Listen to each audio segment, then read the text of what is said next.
The Great Hall of the Galactic Council stretched high above the gathered representatives like a crystal cathedral. Light from distant stars filtered through the transparent dome, casting rainbow patterns across the floor, where beings from 100 different worlds sat in their designated sections. The air hummed with the quiet murmur of translation devices converting thousands of languages into understanding. Elder Zephyrian stood slowly from his seat, his ancient blue skin marked with scars that told stories of wars fought long before most species in the hall had discovered fire. His 6 eyes moved across the assembly with the weight of 3,000 years behind them. When he spoke, his voice carried the authority of someone who had witnessed the rise and fall of entire civilizations. "The humans have been quiet for too long," he said, each word echoing through the vast chamber. The assembled delegates turned their attention to the old being, some with curiosity, others with barely concealed impatience. "My people made the mistake of underestimating them once. We lost half our fleet in a single day." Ambassador Vexitar of the Draconis Empire shifted in his seat, his reptilian features twisting into what might have been amusement among his kind. The scaled warrior diplomat had built his reputation on conquest and intimidation, qualities that had served his empire well for the past 5 centuries. "One primitive species from a backwater system," he interrupted, his voice carrying the confidence of someone who had never known defeat. "Our intelligence reports show they barely have faster than light travel. Their largest warship is smaller than our escort vessels." In the observer section reserved for non-voting members, Captain Jake Morrison of the human diplomatic vessel Unity maintained his calm expression. His weathered face showed nothing of his thoughts as he listened to the debate. Beside him, Commander Lisa Hayes sat with perfect military posture, her green eyes recording every word spoken and every gesture made. Both humans wore simple blue uniforms that marked them as representatives of the Terran Federation, a relatively new addition to galactic politics. The debate had been going on for 3 hours now, with various species voicing their concerns about human expansion into what they considered established trade routes. The Kelthari Consortium complained that human merchants were undercutting their prices on luxury goods. The Viridian Republic claimed that human colonies were expanding too quickly into unclaimed systems. Each grievance built upon the last until the mood in the chamber grew increasingly hostile. Elder Zephyrian raised one of his forearms, calling for silence. "You speak of trade disputes and territorial claims as if they matter," he said. "You debate economics and politics while ignoring the true nature of the species you seek to constrain. My people learned what humans are capable of 200 years ago when we tried to force them from the Kepler system." The Kythera Elder's words carried weight because his species was among the oldest in known space. They had been exploring the galaxy when most of the current council members were still single-celled organisms floating in primordial seas. When the Cathara spoke of history, other species listened even if they did not always heed the warnings. "Tell us this story," demanded Councillor Thex of the militant hegemony. "If humans are so dangerous, why do they sit quietly in the observer section instead of demanding a voting seat?" Zephyrian's 6 eyes focused on the human delegation for a moment before returning to the assembly. "Because they do not need to demand what they can simply take," he replied. "They choose to sit and listen because they prefer peace to war. But do not mistake preference for inability." The elder began his tale, describing how the Cathara Empire had controlled over 200 star systems at the height of their power. They had encountered humans when the newcomers began establishing colonies in systems the Cathara considered their territory.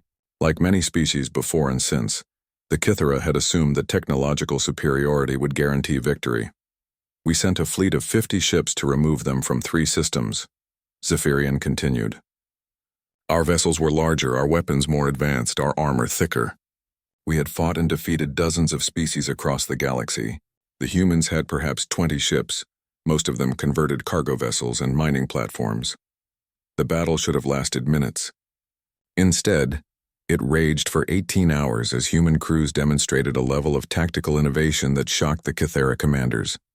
Human ships moved in patterns no computer could predict, striking from unexpected angles and using their own weaknesses as weapons. When Kythera vessels tried to ram damaged human ships, they found themselves caught in carefully laid traps. They turned our strengths against us," the elder explained. "Our heavy armor became a disadvantage when they lured us into asteroid fields. Our advanced sensors were useless when they deployed clouds of reflective chaff that turned our own targeting systems against us. Most disturbing of all, they seemed to anticipate our every move as if they understood our tactical doctrines better than we did. The human crews had studied Cathera military history, learning from battles fought centuries before their species had left their home planet. They understood that superior technology meant nothing if it was deployed predictably. By the end of the engagement, 27 Cathera ships had been destroyed or captured while the humans lost only 6 vessels. But the lesson was not in the battle itself, Zephyrian said, his voice growing quiet. The lesson came afterward. When we sent negotiators to discuss surrender terms, the humans returned our prisoners unharmed. They offered to share the disputed systems rather than claim them entirely. They sought partnership instead of domination. Ambassador Vextar snorted dismissively. You lost to primitives and now you counsel fear based on ancient history. The Draconis Empire faces no such concerns. We have dealt with aggressive species before. The council chamber erupted in discussion as various species voiced their opinions. Some sided with the Draconis position, arguing that humans posed no real threat to established galactic powers. Others supported a more cautious approach, suggesting that diplomatic solutions might be preferable to confrontation. Through it all, Captain Morrison and Commander Hayes remained silent, their expressions revealing nothing. They had been sent to observe and report, not to participate in debates about their own species. The Terran Federation had learned long ago that actions spoke louder than words in galactic politics. As the debate continued, Elder Zephyrian made one final attempt to warn his fellow council members. He spoke of the human tendency to prepare for conflicts they hoped would never come, their ability to transform peaceful vessels into weapons of war overnight, and their unwillingness to surrender when their people were threatened. When the vote was finally called, the result was overwhelming. The Galactic Council approved severe trade restrictions on human space, effectively cutting off 3 human colonies from vital medical supplies. The vote was unanimous among the non-human species, with only the human observers abstaining since they held no voting rights. As the session ended and delegates began filing out of the chamber, Elder Zephyrian approached the human delegation. His ancient eyes held sadness as he spoke quietly to Captain Morrison. Tell your leaders that some lessons can only be learned through pain. My people learned this truth, but apparently the galaxy must learn it again. Captain Morrison nodded respectfully. We will convey your words, Elder. We hope wisdom will prevail before such lessons become necessary. The old being watched as the humans departed, knowing that he had witnessed the beginning of something that would reshape the balance of power in the galaxy. The elders had warned them, but as always, the young species would have to learn for themselves why one should never cross humans. 3 months had passed since the Galactic Council imposed the trade embargo on human space, and the effects were beginning to show in ways that made Dr. Susan Blake's heart ache every time she walked through the medical center on New Boston Colony. The once bustling facility now felt like a place where hope came to die. Its sterile corridors filled with the quiet desperation of people watching loved ones suffer from conditions that should have been easily treatable. Susan moved from bed to bed in the pediatric ward, checking on patients whose conditions grew worse each day. Little Amy Chen, only 7 years old, lay sleeping fitfully while her parents held vigil beside her bed. The girl needed a simple enzyme treatment that would cost less than a week's wages back on Earth, but the embargo had cut off all medical supply shipments from the core worlds. Without the treatment, Amy would be dead within a month. The morning shift change brought no relief, only more cases that pushed the colony's medical resources beyond their breaking point. Dr. Blake met with Colony Administrator Peter Grant in his office, where charts and supply reports covered every available surface like evidence of an ongoing disaster. The numbers told a story that neither of them wanted to read, but both knew they had to face.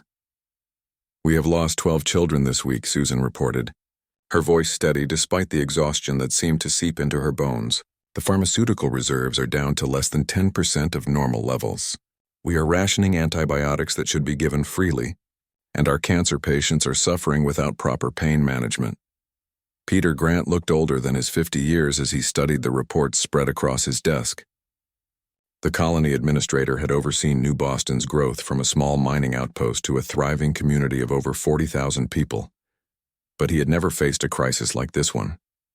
The Draconis Empire is demanding we surrender our mining rights to the entire asteroid belt in exchange for medical aid, he said. They claim it is a fair trade for saving lives. Both humans knew it was extortion disguised as diplomacy. The asteroid belt contained enough rare minerals to fund a small empire, and giving up those resources would leave New Boston economically devastated. The colony would survive as a dependent territory of the Draconis Empire, its people reduced to indentured servants working mines they had once owned. Meanwhile, billions of miles away in Earth's military headquarters, Admiral Frank Collins reviewed intelligence reports that painted an increasingly grim picture of human colonies throughout the outer systems. The embargo was not limited to New Boston. Similar restrictions affected human settlements on 12 different worlds, each facing shortages of critical supplies that made normal life impossible, Lieutenant. Colonel Amy Parker stood before a wall-mounted display showing shipping routes that had once carried the lifeblood of human civilization between the stars. Red marks indicated blocked passages where alien vessels enforced the embargo, turning space lanes that had buzzed with activity into empty corridors patrolled by hostile fleets. The Draconis Empire is expanding their operations, Amy reported to the assembled staff officers. Intelligence intercepts show they are planning to include food shipments in the embargo within the next month. They want to force complete dependency on their supply networks. Admiral Collins had spent 30 years defending human interests across the galaxy, but he had never seen a situation deteriorate so rapidly or so deliberately. The aliens were not content with economic pressure. They wanted to demonstrate that humans existed in space only at the sufferance of older, more established species. It was a lesson in humility that came at the cost of human lives. They are testing us, the Admiral concluded, his weathered face reflecting years of difficult decisions. They want to see how far they can push before we respond. The question is whether we let them discover that answer on their own. Terms are ours. The breaking point came on a Tuesday morning when Draconis warships intercepted the human medical transport Mercy Run as it attempted to deliver cancer treatments to New Boston. The transport's captain, Helen Price, had volunteered for the dangerous mission knowing that running the blockade could result in capture or death. Her cargo hold contained enough medicine to save hundreds of lives, including the children dying in Dr. Blake's ward. Captain Price broadcast her intentions clearly as the Draconis vessels closed in around her unarmed transport. This is a medical relief mission carrying life-saving supplies to civilian populations. We request safe passage under galactic humanitarian protocols. The response came from Commander Sektar, aboard the Draconis flagship Dominator. Human vessel, you are carrying contraband materials in violation of Galactic Council. Resolution 7749. Prepare to be boarded and your crew taken into custody for smuggling violations. The boarding was swift and efficient, with Draconis Marines seizing not only the medical supplies, but also taking Captain Price and her entire crew as prisoners. The alien commander declared that the humans were smuggling contraband and would face trial under Draconis military law, a legal system that did not recognize the concept of humanitarian aid. News of the capture reached Earth within hours, transmitted by automated beacons that recorded the entire encounter. In his diplomatic quarters aboard the Unity, Captain Jake Morrison composed a carefully worded message that would represent humanity's final attempt at peaceful resolution. The message was broadcast on all diplomatic channels, ensuring that every member of the Galactic Council would receive it simultaneously. We have repeatedly sought peaceful resolution to this artificial crisis, Morrison stated. Our people are dying from treatable conditions, while vital medical supplies are denied for political purposes. We formally request the immediate release of our citizens and the lifting of this illegal blockade. This is your last warning. The response from the Galactic Council came through Ambassador Vextar, whose reptilian features filled screens across human space as he delivered his reply. The Draconis Empire recognizes no authority higher than galactic law, he declared. Humans must learn their place in the galactic hierarchy. Your colonies will receive aid when you accept the terms offered by your betters. The message was clear. Humans were expected to submit to alien authority or watch their people die. There would be no negotiation, no compromise, and no mercy for those who refused to acknowledge their inferior status in the galactic order. Dr. Blake received word of the intercepted medical transport while treating a young man whose appendix had ruptured. Under normal circumstances, the surgery would have been routine, but without proper antibiotics to prevent infection, She was essentially performing the operation with tools from a previous century. The boy might survive, but his recovery would be long and uncertain. On Earth, Admiral Collins called an emergency meeting of the Terran Defense Council. Representatives from every human world participated via secure holographic links, their faces reflecting the anger and determination that was building throughout human space. The time for diplomatic solutions had passed. Now they faced a choice between surrender and war. The Admiral's words were measured and calm as he addressed the assembly. We have 48 hours to respond before the food embargo takes effect. After that, human colonies will face starvation in addition to medical crises. We can accept alien terms and become a vassal species, or we can remind the galaxy why our ancestors fought their way out of caves and into the stars. The vote was unanimous. Every human world, from the wealthy core systems to the struggling frontier colonies, agreed that submission was not an option. They would fight for their independence regardless of the cost. As the Defense Council meeting ended, Admiral Collins issued orders that had been prepared months earlier in the hope they would never be needed. Across human space, a carefully planned transformation began as merchants, miners, and farmers received encrypted messages that would change everything. The Draconis Empire celebrated their victory that night, convinced that they had successfully demonstrated human weakness to the galaxy. Ambassador Vextar hosted a reception for council members, boasting about how quickly the primitive species had been brought to heel. None of the aliens noticed that human shipping had suddenly become very quiet throughout their territories. Dr. Blake worked through the night, knowing that help was coming, but not knowing what form it would take. She had faith in her species' ability to solve impossible problems, but even she could not have imagined what was already in motion across the galaxy. The elders had warned them about crossing humans, but the warnings had gone unheeded. Now the galaxy would learn why some lessons could only be taught through direct experience. The transformation began quietly, so subtly that alien intelligence networks initially missed its significance entirely. Across human space, civilian vessels simply began disappearing from their regular shipping routes, vanishing from sensor networks and communication logs as if they had never existed. The cargo hauler Liberty, commanded by Captain Steve Harper, was among the first to fade from official records after completing what appeared to be a routine supply run to the mining colonies of Kepler. Prime Steve Harper had spent 15 years hauling freight between the outer worlds, building a reputation as a reliable captain who delivered his cargo on time regardless of pirates, solar storms, or bureaucratic delays. His ship was typical of human merchant vessels, functional rather than elegant, with a hull that showed the scars of countless asteroid impacts and a crew compartment that smelled perpetually of recycled air and industrial lubricants. What alien observers did not realize was that the Liberty, like hundreds of other civilian ships, had diverted to coordinates that existed on no official star charts. Hidden shipyards throughout the outer rim had been constructed in secret over the past decade, tucked away in asteroid fields and the shadows of dead moons where orbital mechanics made detection nearly impossible. The shipyard where Liberty arrived was a marvel of human engineering disguised as empty space.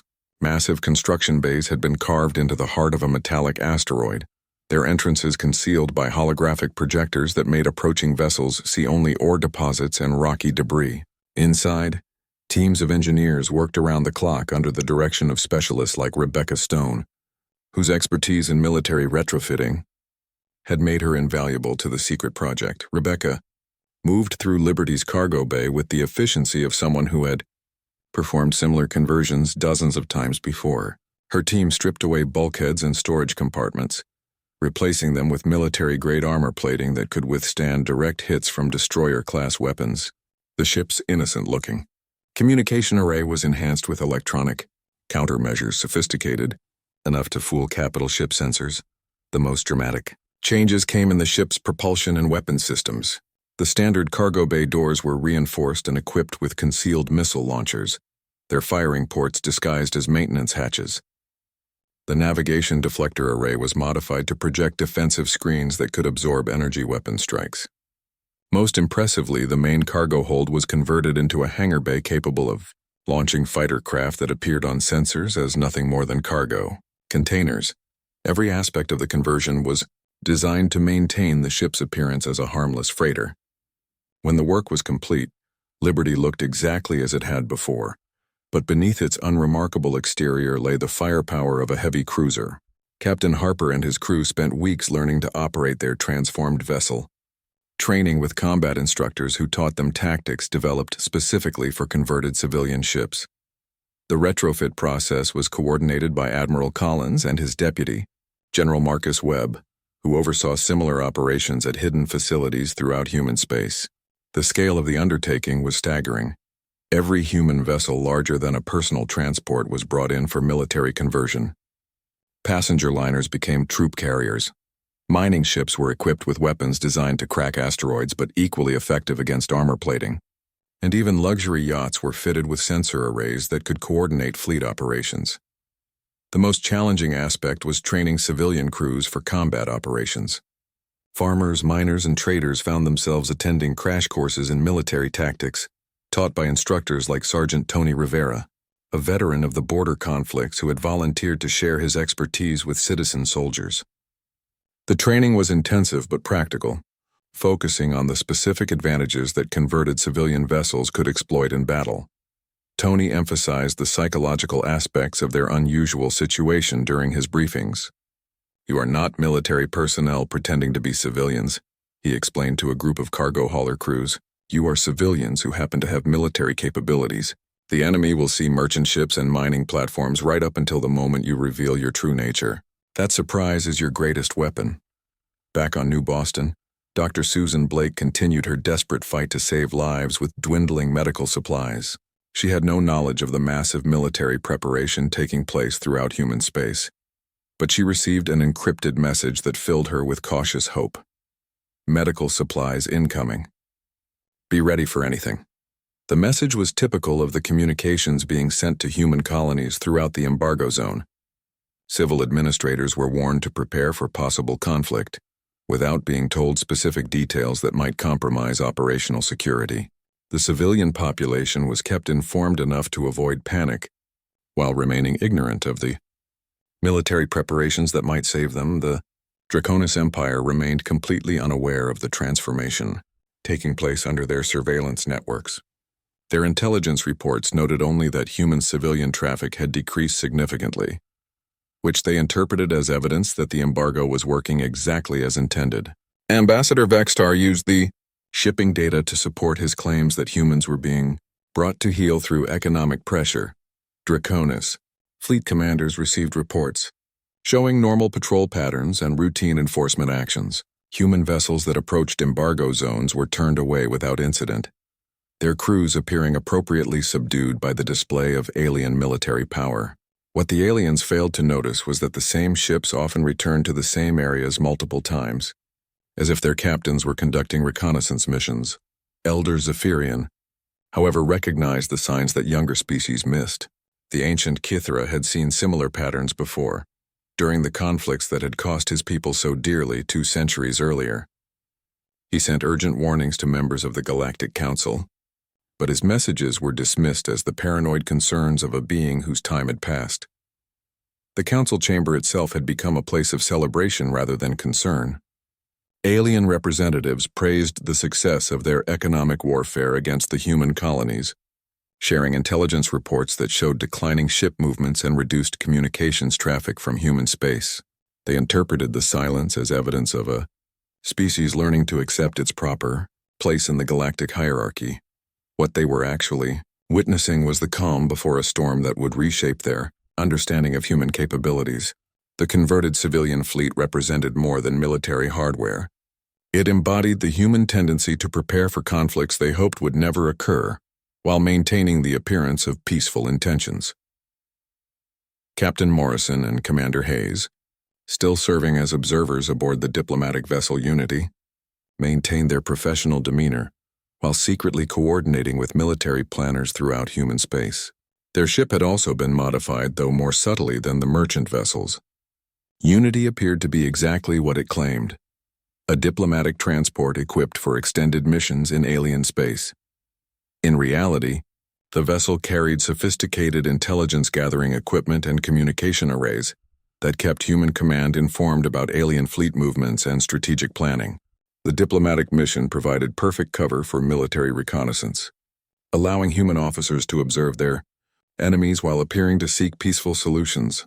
The final phase of preparation involved positioning the converted fleet throughout strategic locations where they could respond quickly when orders came. Ships like Liberty took up seemingly innocent patrol routes that happened to place them within striking distance of key Draconis installations. Mining vessels moved to asteroid fields that provided perfect cover for launching surprise attacks. Passenger liners established regular schedules that would allow them to appear at critical locations without raising suspicion. The transformation was complete exactly 96 days after the embargo began.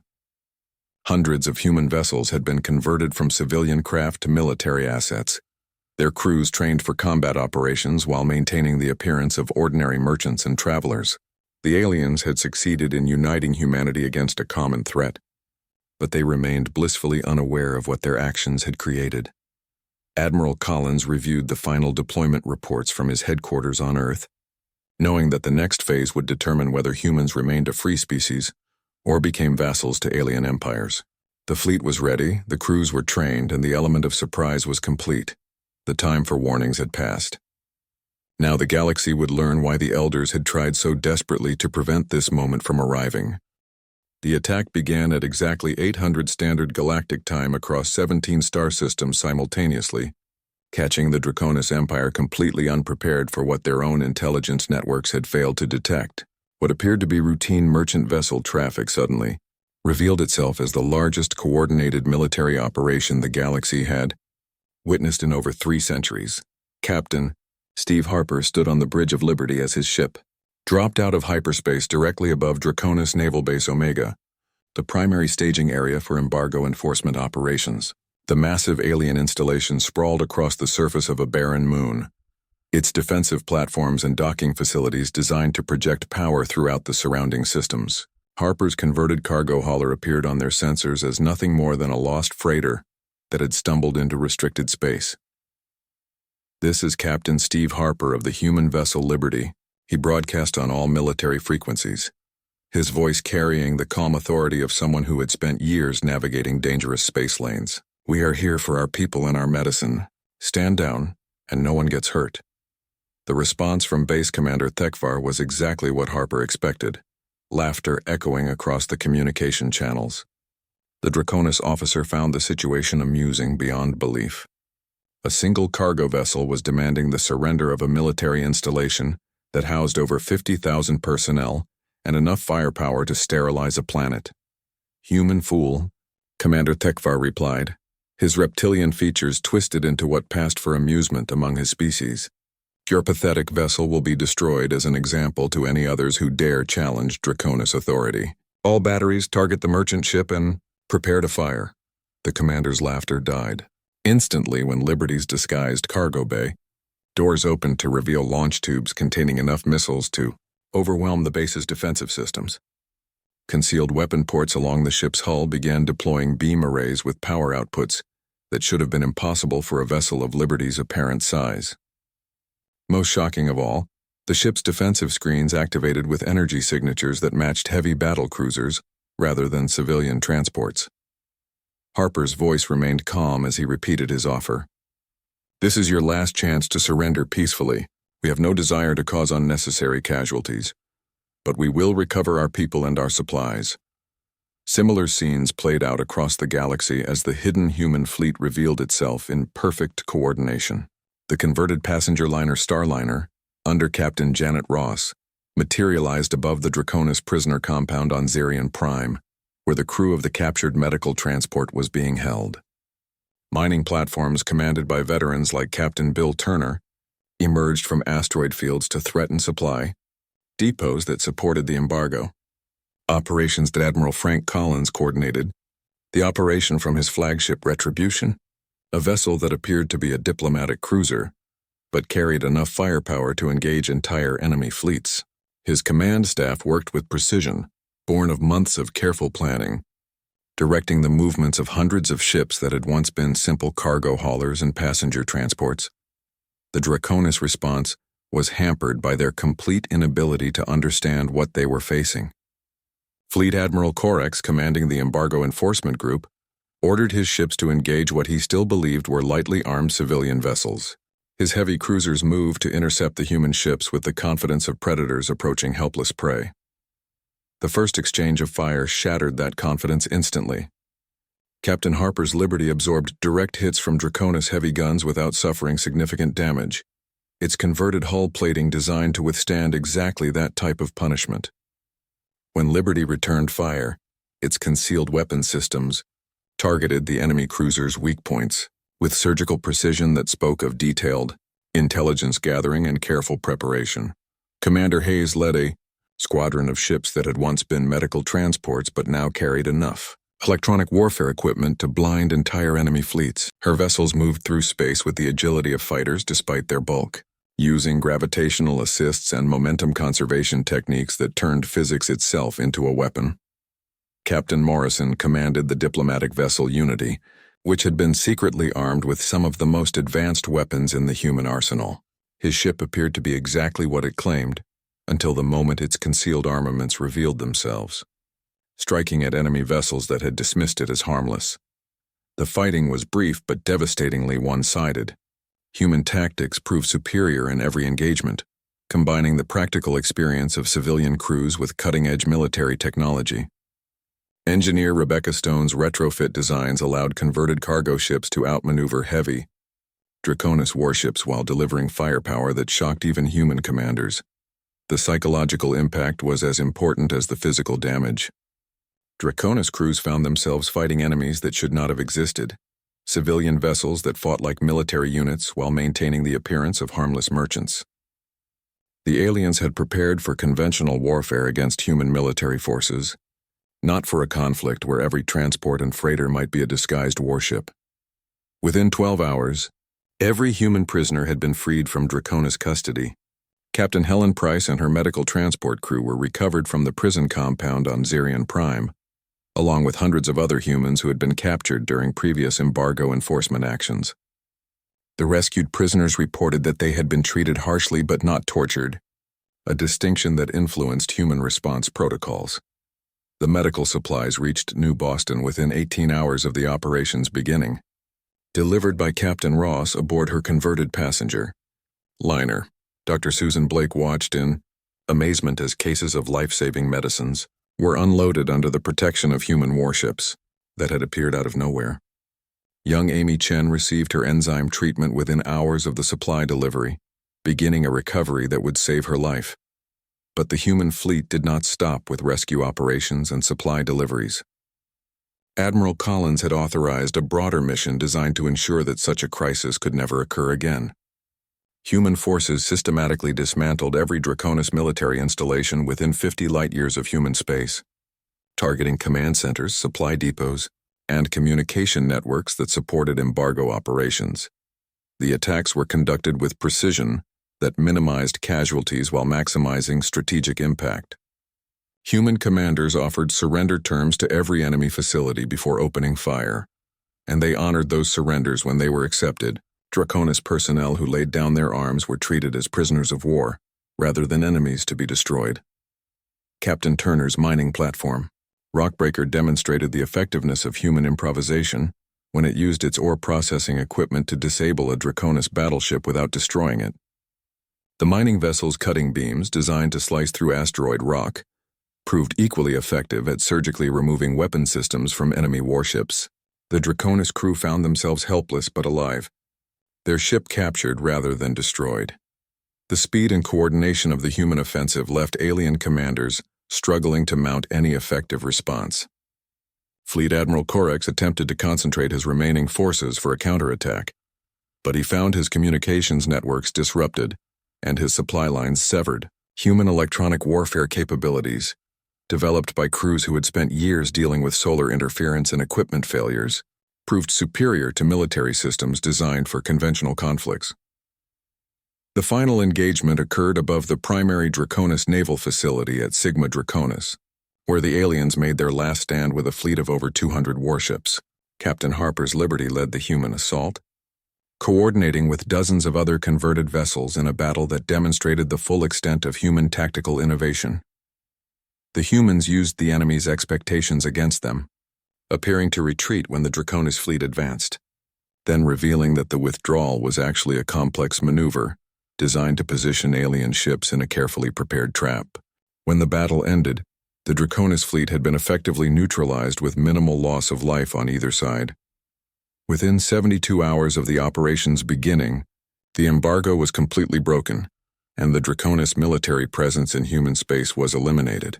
The aliens had lost hundreds of ships and dozens of installations, but human forces had captured rather than killed most enemy personnel.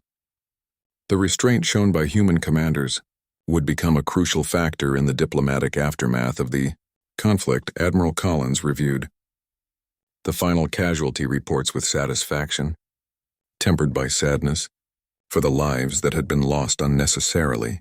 The human response had been swift, decisive, and proportional to the threat they faced. More importantly, it had demonstrated capabilities that would make other species think twice before threatening human civilians again. The galaxy was about to learn that the Elders' warnings had been prophetic, but the lesson would be taught through strength rather than weakness. The emergency session of the Galactic Council convened in chaos as reports flooded in from across known space, each one more shocking than the last. Representatives who had celebrated the success of the human embargo just days earlier now faced a reality that challenged everything they thought they knew about the species they had dismissed as primitive and harmless. Ambassador Vextar of the Draconis Empire stood before the assembly with his earlier arrogance, replaced by barely concealed fear. His reptilian features showed signs of stress that his species rarely displayed in public, and his voice carried an edge of desperation that had never been there before. The human fleet has systematically destroyed every military installation within 50 light-years of their territory, he reported. Over 300 ships have been captured or disabled, and thousands of our personnel are being held prisoner. The statistics were staggering in their scope and precision. The human offensive had targeted military assets exclusively, avoiding civilian populations and commercial facilities with accuracy that spoke of detailed intelligence gathering and careful planning. No hospitals had been attacked, no schools had been damaged, and no merchant vessels had been harmed unless they were actively supporting military operations. Counselor Thex of the Hegemony demanded details about human casualties, expecting to hear of massive losses that would explain how such a swift victory had been achieved. The answer shocked the assembly into silence. Fewer than 200 human personnel had been killed or wounded during the entire operation, despite facing odds of more than 10 to 1 in most engagements. Elder Zephyrian rose slowly from his seat, his ancient frame commanding the attention of representatives who had dismissed his warnings just months earlier. The Cathera Elder's 6 eyes held no satisfaction at being proven correct. Only the sadness of someone who had witnessed the same tragedy, played out across different stages throughout his long life. Aggression, he asked quietly, repeating Ambassador Vextar's earlier demand for action against the humans. My young friend, you have not yet seen human aggression. This was merely a measured response to the threat you posed to their civilians. The distinction was crucial and terrifying in its implications.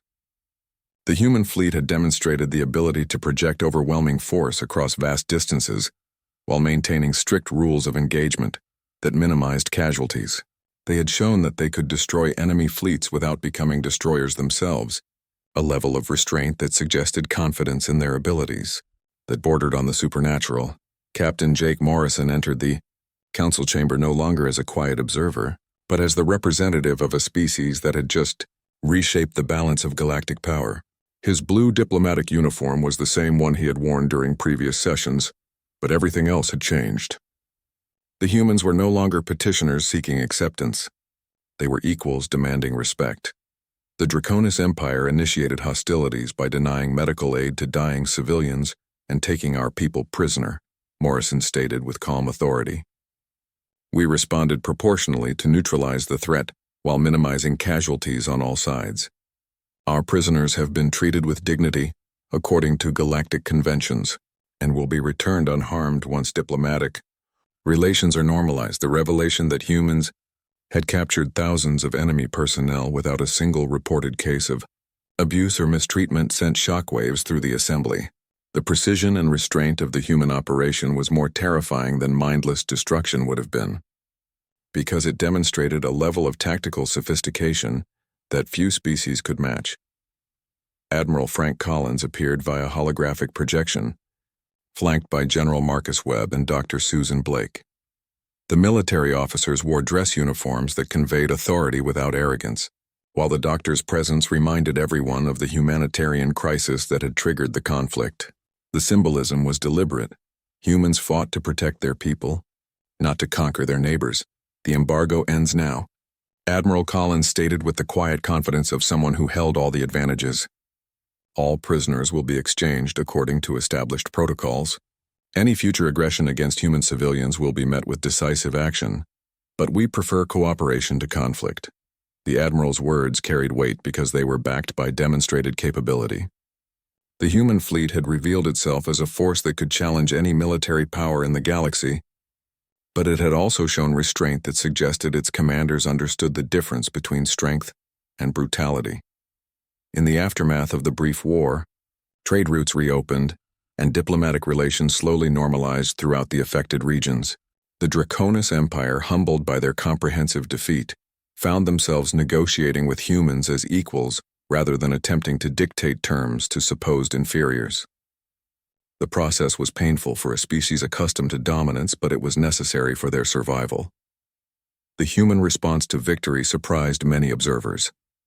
Instead of demanding tribute or territorial concessions, human negotiators sought mutual trade agreements and security arrangements that benefited all parties. They had fought to end a threat to their people, not to build an empire at their enemy's expense. Elder Zephyrian approached the human delegation one final time as the emergency session concluded. His ancient eyes held respect as he spoke to Captain Morrison about the qualities that made humans unique among galactic species. "Your people show wisdom and restraint," he said. "My species learned to respect that quality 2 centuries ago when we made our own mistake." The elder's words carried the weight of hard-earned experience. The Kithera had learned that humans were dangerous not because they loved war, but because they were exceptionally good at it when forced to fight. The galaxy's newest lesson would be taught through the same painful process of underestimating human capabilities.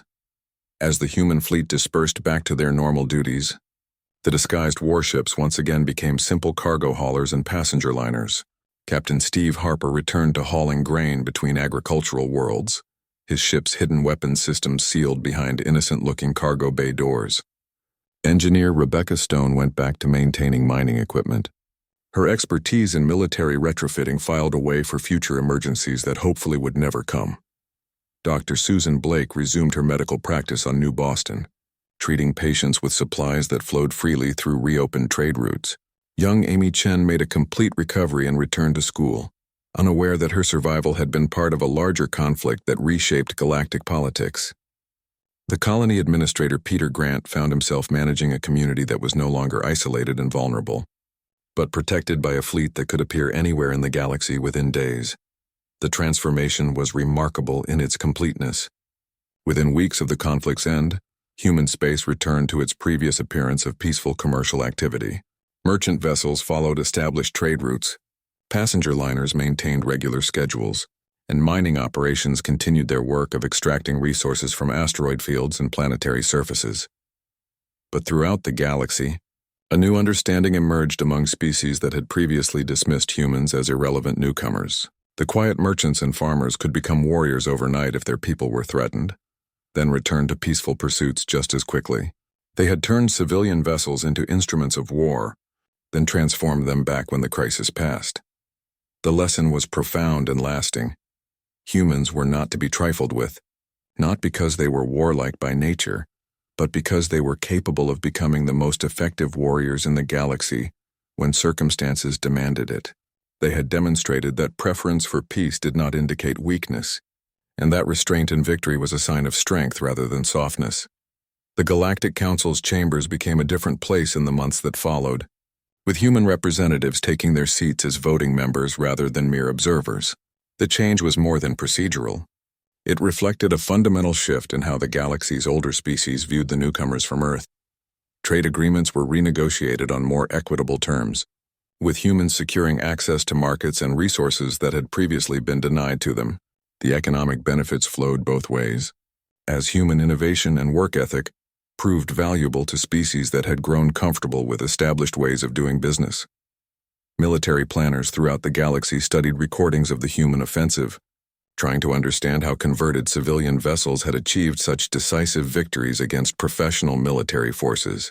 The tactics and technologies employed by human commanders became required study at alien war colleges, though few species were able to replicate the combination of innovation and restraint that had made the humans so effective. Elder Zephyrian lived to see the full transformation of galactic politics that resulted from the brief conflict. The ancient Kithara took satisfaction in knowing that his warnings had been vindicated, even though they had come too late to prevent the lesson from being taught through violence. He died peacefully in his sleep 2 years later, secure in the knowledge that the galaxy had finally learned what his people had discovered centuries earlier.